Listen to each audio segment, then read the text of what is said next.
பயந்து இருக்கும் பொழுது நம்மளுடைய செவிகள் தேவனுடைய சத்தத்தை கேட்பதில்லை. பயப்படாதே, நான் உன்னோடு இருக்கிறேன்னு சொல்கிற அந்த வல்லமையான வார்த்தை நம்ம காதுகளுக்கு கேட்பதில்லை. ஆனால் தேவன் நம்மோடு பேசிக்கொண்டு தான் இருக்கிறார். அந்த பயத்தின் வெளிப்பாடு என்ன அப்படின்னா, நமக்கு வேத வசனம் அறிவு இல்லாத ஒரு விஷயம்.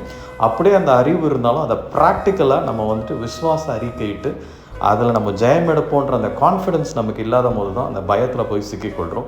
ஒன்ஸ் பயன்ற அந்த ஃபேக்டருக்குள்ளே போயிட்டோம்னாவே நம்மளுடைய எதிர்காலம் கம்ப்ளீட்டாக டூம்டு மாதிரி இருக்கும். அதாவது நம்ம தோற்று போயிடுவோம், நம்ம இனி பிழைக்க வாய்ப்பு இல்லைன்ற சிந்தனைகள் நமக்கு டாமினேட் ஆகும். அந்த மாதிரி சூழ்நிலைகளை காலம் தாமதிக்காமல் எவ்வளோ சீக்கிரம் நம்ம மனம் திரும்பி தேவனோட ராஜ்யக்குள்ளே பிரவேசிக்க முடியுமோ பிரவேசிக்கணும்.